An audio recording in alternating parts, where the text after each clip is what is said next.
وأورثنا بني إسرائيل الكتاب هدى وذكرى لأولي الألباب فاصبر إن وعد الله حق واستغفر لذنبك وسبح بحمد ربك بالعشي والإبكار إن الذين يجادلون في آياتنا بغير سلطان أتاهم إن في صدورهم إلا كبر ما ببالغه فاستعذ بالله إنه هو السميع البصير لو خلق السماوات والأرض أكبر من خلق الناس ولكن أكثر الناس لا يعلمون وما يستوي الأعمى والبصير والذين آمنوا وعملوا الصالحات ولا المسيء قليلا ما تذكرون إن الساعة لآتية لا ريب فيها ولكن أكثر الناس لا يؤمنون وقال ربكم ادعوني أستجب لكم إن الذين يستكبرون عن عبادتي سيدخلون جهنم داخلين الله الذي جعل لكم الليل تسكنوا به والنهار مبصرا إن الله لذو فضل على الناس ولكن أكثر الناس لا يشكرون ذلكم الله ربكم خالق كل شيء لا إله إلا هو فأنى توفكون كذلك يوفك الذين كانوا بآيات الله يجحدون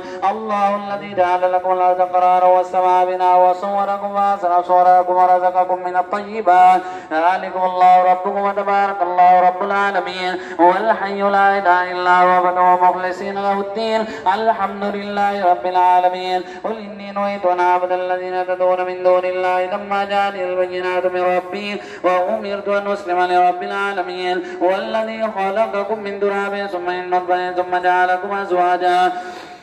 ثم من علقة ثم يخرجكم طفلا ثم لتبلغوا أشدكم ثم لتكونوا شيوخا ومنكم من يتوفى من قبل ولتبلغوا أجلا مسمى ولعلكم تعقلون هو الذي يحيي ويميت وإذا قضى أمرا فإنما يقول له كن فيكون ألم تر إلى الذين يجادلون في آيات الله أنى يصرفون الذين كذبوا بالكتاب وبما أرسلنا به رسلنا فسوف يعلمون إذ الأغلال في أعناقهم والسلاسل يسحبون في الحميم ثم في النار يسجرون ثم قيل له بينما كنتم تشركون من دون الله قالوا ضلوا عنا بل لم نكن ندعو من قبل شيئا كذلك يضل الله الكافرين ذلكم بما كنتم تفرحون في الأرض بغير الحق وبما كنتم تفرحون ادخلوا أبواب جهنم خالدين فيها فبئس مثوى المتكبرين فاصبر إن وعد الله يكن وإما نرينك بعض الذين نعدهم أو نتوفينك فإلينا يرجعون ولقد أرسلنا رسلا من قبلك منهم من قصصنا عليك ومنهم من لم نقصص عليه وما كان للرسول أن يأتي بآية إلا بإذن الله فإذا جاء أمر الله قضي بالحق وخسر هنالك المبطلون الله الذي جعل لكم الأنعام لتركبوا منها ومنها تأكلون ولكم فيها منافع ولتبلغوا عليها حاجة في صدوركم وعليها وعلى الفلك تحملون ويريكم آياته مع آيات الله تنكرون أفلم يسيروا في الأرض وينظروا كيف كان عاقبة الذين من قبلهم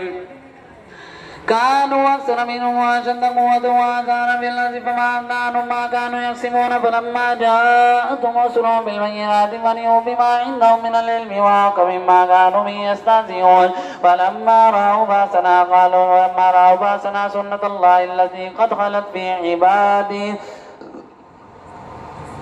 وخسر هنالك الكافرون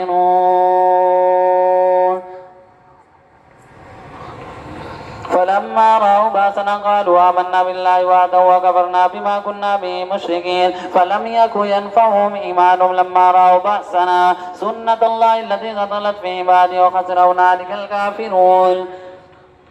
حاميم تنزيل من الرحمن الرحيم كتاب فصلت آياته قرآنا عربيا لقوم يعلمون بشيرا ونذيرا وأعرض أكثرهم وهم لا يسمعون وقالوا قلوبنا في أكنة مما تدعونا إليه وفي آذاننا وقر ومن بيننا وبينك حجاب فاعمل إننا عاملون قل إنما أنا بشر مثلكم يوحى إلي أنما إلهكم إله واحد فاستقيموا إليه واستغفروه وويل للمشركين الذين لا يؤتون الزكاة وهم بالآخرة هم كافرون